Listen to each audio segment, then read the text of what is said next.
No one wants to bring it up. The choked rasp tore from Sarah Chen's throat as her teammates mocked the large tattoo across her back. To them, it was nothing more than decoration. But to her, every line was memory, the coordinates of those who had fallen in Afghanistan. Tonight, during the midnight shooting drill, she was forced to stay silent. Each laugh, each jab, felt like a bullet drilling into her chest. But that silence wouldn't last.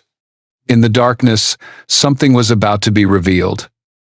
What secret was hidden in that tattoo, and why would the entire training field fall silent after her first shot?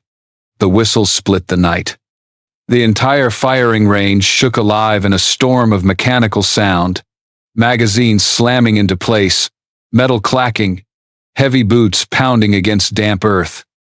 The air thickened with the smell of gun oil and the ragged breaths of recruits not yet used to the dark. Amid the rush of bodies scrambling into position, only one figure moved slower: Sarah Chen. Instead of frantically checking her gear like the others, she bent down and scooped a handful of sand. The odd gesture drew a quick sideways glance, a smirk tugging at a nearby recruit's mouth. But Sarah paid no mind. She let the sand trickle through her fingers, each grain catching the red light like specks of stardust. Southeast wind, about 7 to 8 knots. She adjusted her sight, the motion smooth, instinctive like breathing. And in truth, her breathing was different. While others dragged in air and forced it out in an attempt to wrestle calm, Sarah inhaled for 2 counts, exhaled for 2 counts, steady, unhurried. A rhythm buried deep in her muscles, as natural as the beat of her heart. Darkness was an enemy to most here, but to her it seemed like an ally. While others squinted, strained, craned their necks toward the endless black ahead, Sarah stood straight, eyes open just enough, not tight, not lax, as if they'd been long accustomed to ranges without a moon. Sergeant Morrison, observing from behind the line, frowned. He'd seen hundreds of rookies fumble with the M4, hands shaking as they thumbed the safety, pulling the bolt out of rhythm, or jamming a magazine in the wrong way. But Sarah, she was different. Her hand settled on the weapon as though it had been part of her life forever. Racked the bolt, swift, decisive, flicked the safety, clean, like a snap of fingers. Each small detail linked seamlessly into the next, the kind of flow only thousands of repetitions could forge. A bead of sweat rolled down the cheek of the young soldier to her left. He clenched his rifle, loading his mag with tension etched across his face. Sarah kept her pace slow, deliberate. She adjusted the sling, shifted her body half a step back, just enough to anchor her stance. No wasted effort, no excess strain. Others began to notice. Some stole glances, thinking, "What's she doing? Acting? Not shooting?" But a closer look killed the thought. There was no showmanship in her movements. Only cold precision, like a technician operating delicate machinery. Morrison folded his arms, lips pressed thin. The question repeated in his mind. This can't be a rookie. He knew the wide-eyed flinch of a first aim, the clumsy grip of hands unready for recoil. But Sarah showed none of it. The strangeness wasn't just in her actions. It was in her silence. Around her, chaos rained, heavy breaths. Mags slammed into place, boots grinding dirt. In the middle of it, Sarah stood still, unmoving like a stone in the current. It made Morrison shiver because sometimes silence was the greatest pressure of all. A moment passed, stretched thin. Sarah lifted her rifle, cheek resting lightly on the stock, eyes fixed into the dark. No one could tell what she was thinking, but it was clear she saw something no one else did. That moment planted doubt in every head around her. The laughter at her strange tattoo vanished. The whispers about the city girl lost in the military went quiet. Replacing them was a question carried on the southeast wind. If she's not a rookie, then who is she? And this was only the beginning. The answer wouldn't be found in her file. It would erupt the moment the first volley thundered down the firing line. And before we dive into the heart of the story, don't forget to subscribe and like the video. Oh, and leave a comment below, tell us where you're watching from. We'd love to know. The second whistle tore through the night, sharper, dragging the entire range into a new trial. Darkness thickened, red lights bleeding across tense faces. From the back came the short command, failure to fire drill. The nightmare test every recruit dreaded. A volley of dry clicks snapped in unison instead of gunfire. Rifles frozen, jammed mid-sequence. Breathless panic spread faster than gun smoke. One by one, recruits scrambled, slamming buttstocks into the ground, yanking at bolts, jaws clenched until faces flushed purple. No one fast enough, no one steady enough. Metal scraped harshly against metal, chaos erupting like an orchestra breaking apart. Amid the frenzy, Sarah stood still. 1 second. 2. Her eyes carried no panic, no surrender, as if she had known this was coming. While others wrestled with useless rifles, she slowly bent down, every move crisp, deliberate. Left hand firm, right hand working. Drop the mag, check the chamber, thumb the bolt back. Each motion so clean it could be set to music, played as a training video. No wasted gestures, no hesitation. A few recruits stole glances, anger mixed with awe. How could anyone stay so composed during a drill that made even veterans' hearts race? One fumbled so badly that his rifle clattered to the ground, the hollow smack making him flinch. Sarah was different. She reset her weapon, loaded, and within 30 seconds, stood ready. No one breathed. Sarah raised the rifle, cheek resting lightly against the stock. Breath steady, 2 in, 2 out, like a battle drum. Her finger squeezed the trigger. Bang! A single round split the night, screaming forward. Metal shivered as the moving target, more than 120 meters away, snapped backward. In the dark, that moment burned brighter than any lamp. The range froze. No follow-up shots. Not even a gasp dared break the silence, heavy, overwhelming. Every eye locked on the small figure who had just handled a deadly failure with the calm of someone sipping water.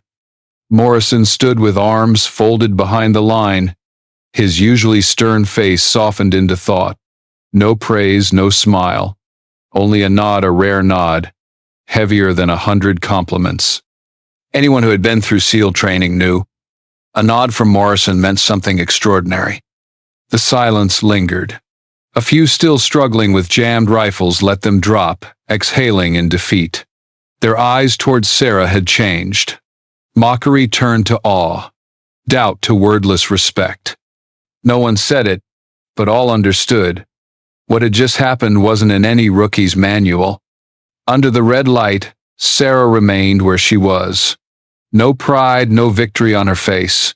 She simply lowered the rifle, checked it once more, and waited for the next command. Calm, as if that shot had meant nothing. But to everyone around her, it had shattered every label they'd placed on her. And then came the heavier question, louder than the gunshot itself. If she isn't just some nameless recruit, then who exactly is Sarah Chen? All right then, my dear audience, if you're watching and finding this story gripping, drop a comment with 1 or I'm still here to keep listening. The tension of the drill slowly faded as the range sank into a short break. The smell of gunpowder still lingered in the damp night air. Recruits dropped onto the sandy ground, gasping for breath, hands trembling as if the nightmare called failure to fire hadn't quite let go. Everyone tried to quietly hide their embarrassment. Everyone, except Sarah, still silent, like a shadow, stepped away, pulled off her gloves, brushed the dust from her rifle stock, then calmly shrugged off her outer jacket. A stolen glance flicked toward her. In that instant, as the hem of her shirt lifted, the dim red light slid across pale skin chilled by the night wind, exposing the tattoo on her back. At first, it looked like an abstract flower, soft curves, surprisingly feminine against the harsh training ground. But as the eyes adjusted, the young soldier froze. Hidden among the petals were tiny numbers, scattered like secret code. He swallowed hard. This wasn't the kind of for-show tattoo recruits bragged about in the barracks. Those numbers, they looked like coordinates. Heavy footsteps echoed behind. Sergeant Morrison, who had been watching from afar, now closed the distance. He stopped the moment his eyes fell on that back. His gaze sharpened like a blade, part suspicion, part shock. He didn't need 3 seconds to realize they were coordinates, and they were anything but random. Helmand, Afghanistan, 2012. In Morrison's memory, that year was an unhealed wound. A mission blacked out in reports, leaving 6 names buried in desert sand never recognized. The official file was a cold line or two. Kia, no further details. But among soldiers, whispers persisted. That a woman's figure had appeared in an all-male unit. That she had dragged 3 men out of a kill zone before vanishing as if she'd never existed. Few believed it. The tale had faded into rumor. Until this moment, when Morrison saw those numbers carved into her skin by ink and silence. Sarah bent down, picked up her jacket, slipped it back on. Movements casual, unbothered. She seemed fully aware Morrison had seen it, and felt no need to explain. No shame, no excuses. Just calm, as if that past had already been etched into her flesh along with the tattoo. Morrison stood wordless. Questions swirled, but never left his lips. How could a recruit carry the coordinates of Helmand? Why was her record blank, spotless like fresh paper? And if the rumors were true, why had the military buried every trace? The silence stretched, broken only by wind slapping the steel posts. Then Sarah turned, her eyes locking onto his. Her voice was low, nearly a whisper, but it cut through the thick air. Files don't always tell everything. That was it. Nothing more, nothing less. The words landed like a quiet blade, soft, but cutting deep. Morrison gave no reply. He only nodded, for the second time that night. This nod wasn't for marksmanship. It was for something greater, the acknowledgement that hidden truths lived beneath this fragile recruit shell. The others, though not understanding fully, felt the charge pass through the air. From one tattoo accidentally revealed, the range now buzzed with restless curiosity. Whispers spread. Who really was Sarah? Had she been in Afghanistan? How could she carry the mark of a mission erased from every report? In the dark, Sarah quietly stowed her rifle and walked away, leaving behind stares heavy with doubt. And the audience, too, is left asking, if those coordinates are real, what past is waiting to be uncovered, and why would the military want it buried? The next morning, as the sun lifted over the horizon, cold golden rays spilled across the range. The sand still clung to the night's dampness, crunching under boots with each step. No one spoke, but the air carried the weight of a storm about to break. Side glances, forced throat clearings, everything pointed toward one name. Sarah walked out, uniform neat, rifle slung over her shoulder, stride unhurried. It was that calmness that unsettled the others. 4 recruits, faces still young but full of arrogance, were already waiting. They lined up shoulder to shoulder, forming a living wall across her path. Behind them, a few others lingered, half curious, half tense, watching.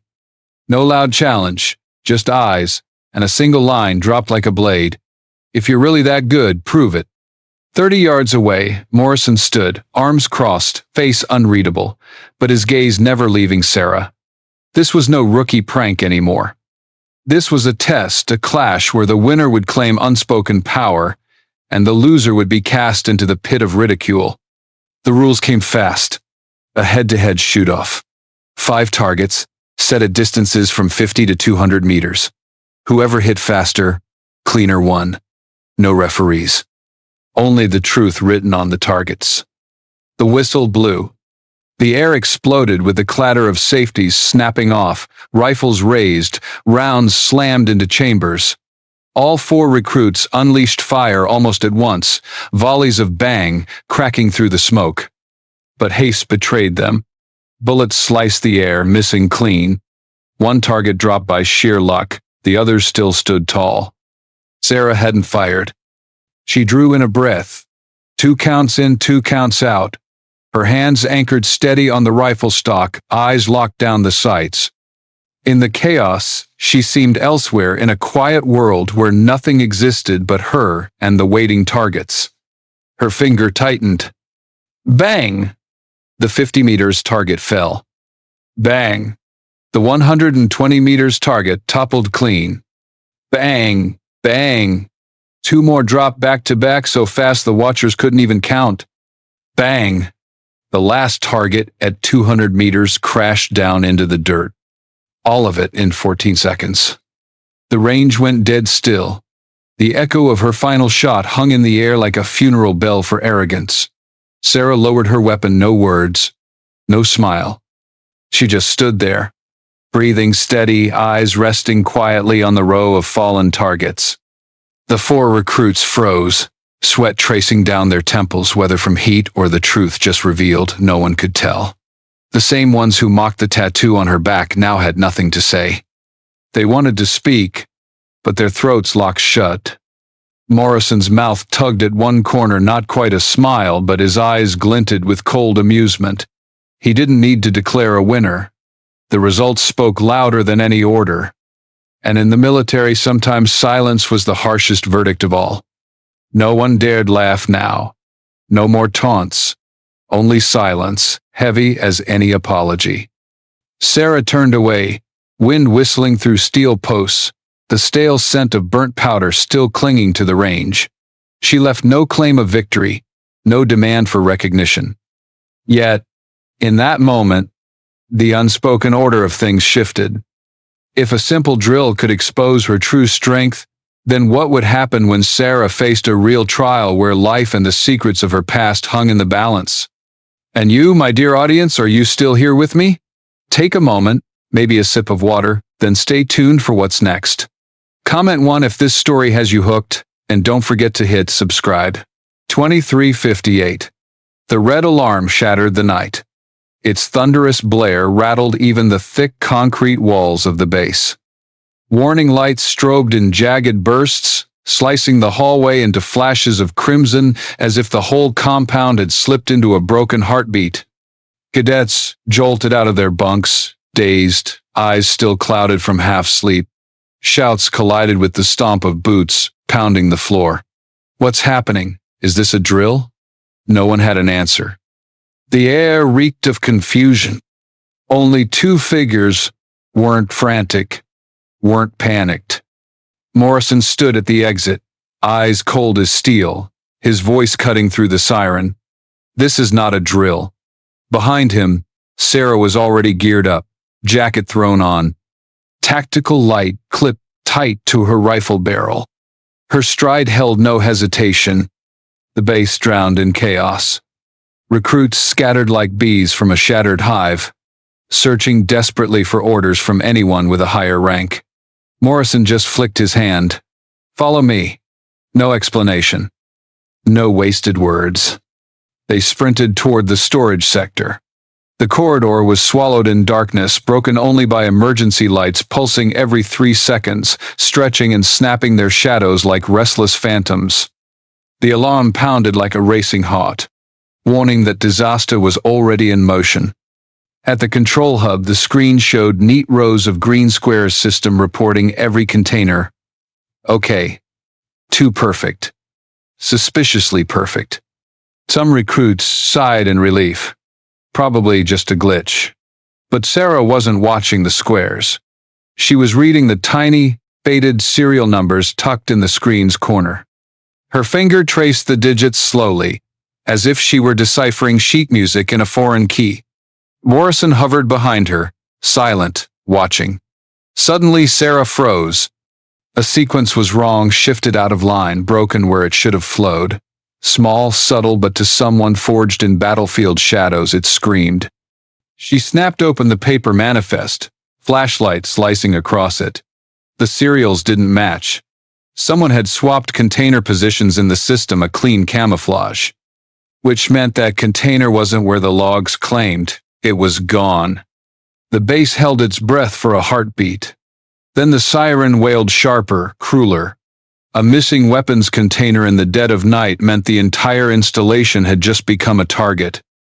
And a container wasn't just steel. It could be rifles, ammo, or worse, explosives. Sarah didn't wait for orders. The flashlight beam cut forward, white and steady, leading them down the corridor. Each step was precise, deliberate, like someone who had walked death-trap storage bays before. Morrison followed close, his lips tightening into a brittle smile, not from pride, but from grim recognition. At last he saw why she was here. They entered the storage yard, rows of containers stacked high like massive concrete slabs. The air stank of oil, of steel, of tension. Sarah swept her light, eyes drinking in the smallest signs, a skid of sand, a fresh wheel track. Amid the hulking metal and shadows, the smallest details shouted at her like whispered confessions. She dropped to a knee, palm brushing the ground, still warm. A container had been moved minutes ago. Someone was here, or had just left. The base's pulse seemed to seize. This wasn't training. This wasn't a test. This was real.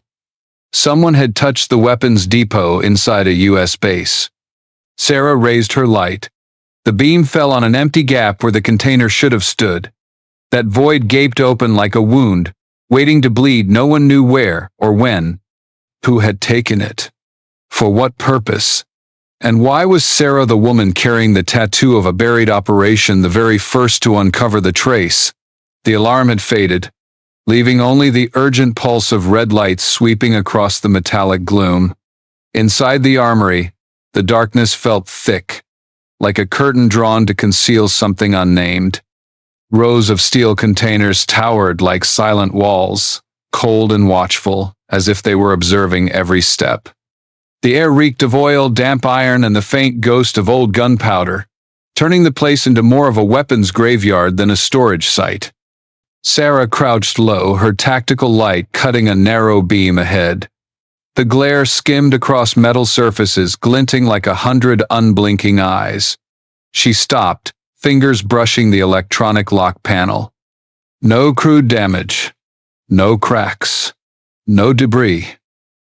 Instead, the circuit board had been neatly bypassed with a makeshift jumper, precise, clean, leaving no obvious trace. This wasn't some rookie prank. It was the signature of someone who knew the system's guts, someone fluent in its rhythm. Not just a base insider, an operator who belonged here. Sarah narrowed her eyes. In her mind, the winds of Afghan nights came roaring back. The times she had seen devices gutted and rewired by invisible hands. The work of deserters who vanished into the dark. She moved slowly, beams sweeping across the concrete floor. Wheel marks. Not from a truck too small. A handcart. The tracks were sharp, recent. Someone had been here only minutes ago. Sarah followed them, her boots landing so quietly they seemed to blend with her heartbeat. Morrison trailed close, saying nothing, watching her work as though rereading a familiar chapter. The tracks ended at the east row. Sarah halted before a container. The number 7 Alpha stood clear through a film of dust. She brushed it lightly. The dust broke into streaks beneath her fingers. Morrison angled his flashlight, bending low over the seal. It looked intact, at least at first glance, but on the lock, a hair-thin scratch gleamed under the light. They pushed the door open. It screeched dryly, revealing a strange emptiness inside. The rack of M4 rifles was missing a slot.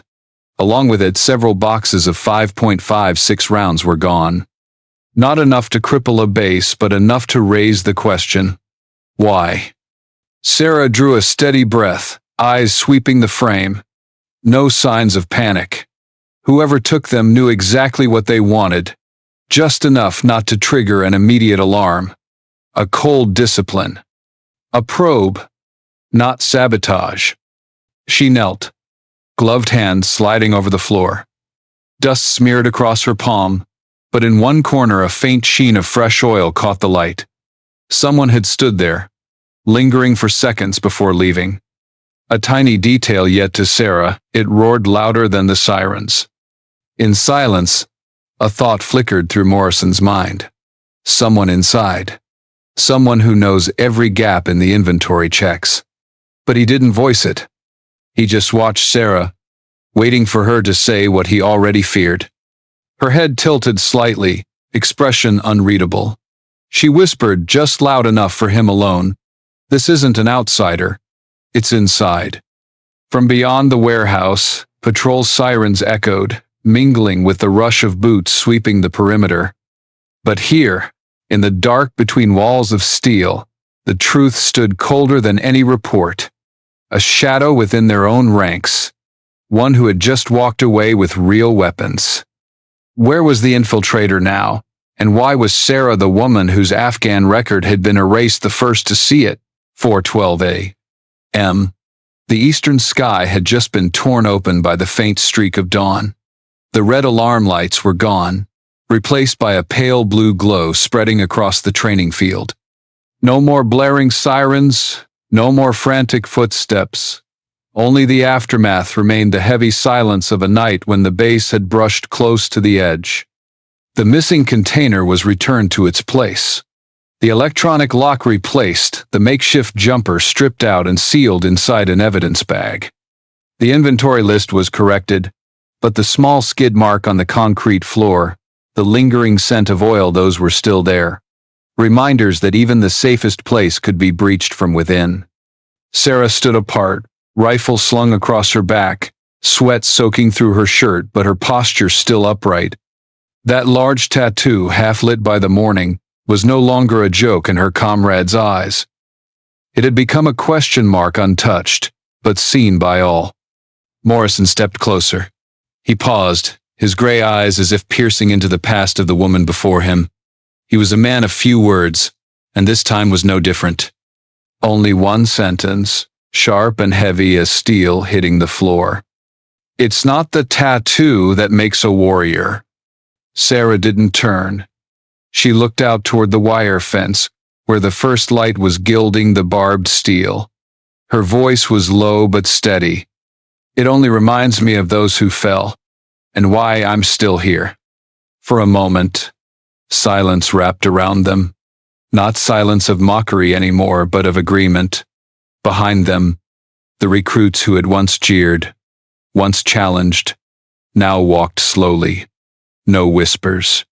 No cheap laughter. Only stares, quiet, weighted with respect. The field was wet with dew, the smell of fresh grass mixing with the lingering gunpowder from the night before. Sarah walked past with steady steps, not rushed, with nothing left to prove. People moved aside on their own, giving her space, a rare gesture in a place where everyone fought to appear stronger. Morrison watched. In the dawn light, her small frame reminded him of old comrades, men erased from reports but never from memory. Maybe the base had just been given a reminder. Sometimes, the most trustworthy are those the system tries to erase.